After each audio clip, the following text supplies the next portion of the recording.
O ano era 1973, o auge da ditadura militar no Brasil, quando um crime bárbaro aconteceu.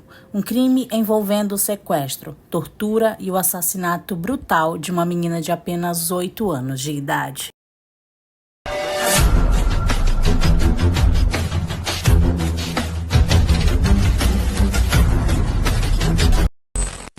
Araceli Cabreira Sanches Crespo nasceu no dia 2 de junho de 1964 em São Paulo. Ela era a segunda filha do eletricista espanhol Gabriel Crespo e da boliviana Lola Sanches. Nascida na capital paulista, ela chegou a morar com os pais e o irmão, que era 5 anos mais velho que ela, chamado Luiz Carlos, na cidade de Cubatão. Depois de um certo tempo, a família decidiu ir embora de São Paulo. Como Araceli, ainda bebê, sofria com a poluição da cidade, a família se mudou para o estado do Espírito Santo. Lá, no Espírito Santo, a família morava em uma casa simples, que ficava na rua São Paulo, no bairro de Fátima, localizado na cidade de Serra, cidade vizinha ali da capital, Vitória. A família vivia uma vida tranquila. A Araceli estudava no período da tarde, na Escola São Pedro, que fica no bairro Praia do Suá, e ela ia todos os dias e voltava sozinha de ônibus. Ela já era bem acostumada a fazer isso. Porém, houve alguns episódios em que a Araceli perdeu o ônibus e chegou tarde em casa. Era perigoso, já que como ela estudava à tarde, ela chegava em casa praticamente à noite. Então sua mãe pediu que ela conversasse com os professores para que eles pudessem liberar a Araceli mais cedo e ela não chegar mais tarde em casa. Era 18 de maio de 1973, uma sexta-feira. A Araceli saiu de casa como de costume e foi para a escola. Porém, algo havia acontecido porque ela não voltou para casa quando a aula terminou. Chegou o horário em que ela deveria estar em casa, mas ela não estava lá. Então, obviamente, a preocupação tomou conta dos pais e eles saíram em busca da garota. O pai da Araceli, então, refez o trajeto que ela deveria ter feito. Inclusive, ele foi até o ponto de ônibus em busca de alguma pista, alguma testemunha. E esse ponto de ônibus ficava perto de um bar. Foi quando um adolescente disse que viu a Araceli perto desse bar brincando com um gatinho. Ele disse que não viu ela pegando o ônibus de volta para casa naquele dia. E depois disso, ela simplesmente desapareceu. Enquanto isso, o pai da Araceli já havia espalhado a foto da filha em vários locais e também em redações de jornais. E com toda essa situação, a mãe da Araceli passou muito mal e precisou ser hospitalizada. No caso da Araceli, a polícia só foi informada sobre o desaparecimento dela 2 dias depois, apenas no domingo. E aí as buscas começaram. Quando o caso foi divulgado na imprensa local, surgiram muitos boatos sobre o desaparecimento dela. Um deles é de que Araceli tinha sido vista na companhia de uma mulher loira. Outra pista foi que ela teria sido vista em outra cidade, que ficava a 250 quilômetros de Vitória. A polícia até chegou a ir nessa cidade, mas chegando lá não era Araceli. Enquanto isso, em Vitória, a população fazia uma procissão em prol da garota. 6 dias após o desaparecimento de Araceli, no dia 24 de maio, o corpo de uma criança foi encontrado, desfigurado, em uma mata que tinha atrás de um hospital infantil. E quem encontrou esse corpo foi Ronaldo Monjardim, que tinha 15 anos na época, e ele estava ali naquela mata procurando passarinho com seu pai. A polícia chegou ao local onde o corpo foi encontrado e logo eles chamaram o pai da Araceli para fazer o reconhecimento. E ele disse que sim, que aquela criança era sua filha. Ele a reconheceu por causa de uma marca de nascença. A criança foi dopada, violada, estrangulada, torturada. Ela tinha mordida nos seios, barriga e na parte íntima. E também teve o seu rosto completamente desfigurado por ácido para assim dificultar o reconhecimento. A mãe da Araceli foi ver o corpo. Ela afirmou com toda certeza que aquela não era sua filha e, inclusive, até o delegado da cidade espalhou na mídia que Araceli estava viva.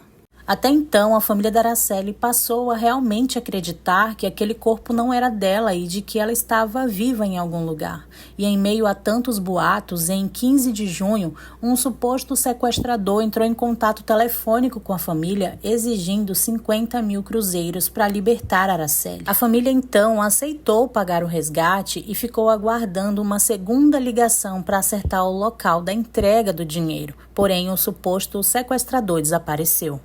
Passado mais de um mês do desaparecimento, a imprensa capixaba passou a criticar o trabalho policial de apuração do caso. Um jornalista chegou a pedir que a polícia local buscasse auxílio com a polícia do então estado de Guanabara ou com os órgãos de inteligência do Exército Brasileiro. Foi então que, em 19 de junho, amigos da família ofereceram uma recompensa no valor de 20 mil cruzeiros sobre pistas que levassem ao paradeiro de Araceli. Então, durante a investigação do desaparecimento, a Polícia do Espírito Santo solicitou discretamente auxílio do governo de Guanabara para tentar identificar novamente o corpo encontrado naquele dia, cujo reconhecimento inicial acabou gerando dúvidas. Então, o perito Trajano Moreira de Carvalho realizou a investigação e, em 20 de junho, reconheceu o corpo como sendo de Araceli. Durante a investigação, a polícia chegou a 3 suspeitos. Eles eram Paulo Elau, Dante de Barros Michelini, conhecido como Dantinho, e Dante de Brito Michelini, o pai do Dantinho.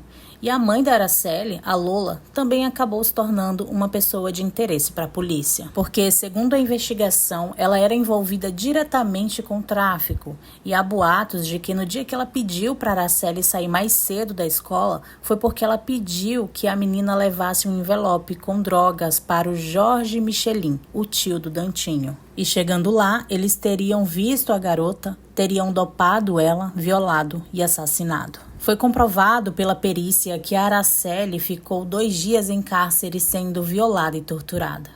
Os suspeitos desse crime eram de famílias influentes do Espírito Santo. O Paulo e o Dantinho eram filhos de pessoas poderosas.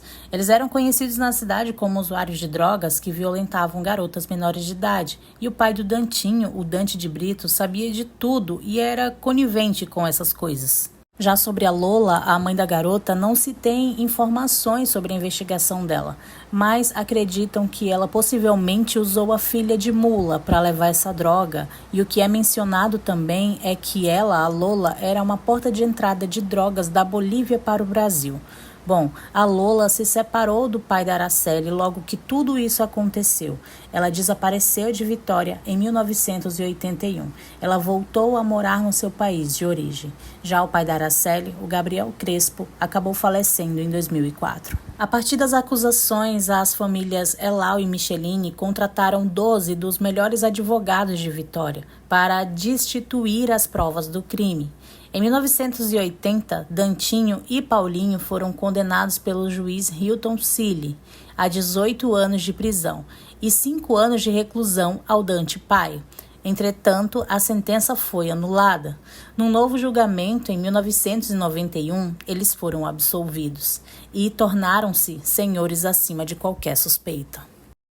Apesar de haver muitas testemunhas contra eles, eles jamais foram condenados pela morte de Araceli. Em 1991, os acusados recorreram da decisão e o caso voltou a ser investigado. O Tribunal de Justiça do Espírito Santo anulou a sentença e o processo passou para o juiz Paulo Capolillo, que gastou 5 anos para estudar o processo. Por fim, ele escreveu uma sentença de mais de 700 páginas que absolvia os acusados por falta de provas. Em 1993, o caso Araceli prescreveu sem que ninguém fosse punido pelo que aconteceu com ela. Em 2000, o Congresso Nacional instituiu o dia 18 de maio ao Dia Nacional de Combate ao Abuso e Exploração Sexual de Crianças e Adolescentes, como forma de homenagem e também para conscientizar a sociedade e as autoridades sobre a gravidade dos crimes de violência sexual cometidos contra menores.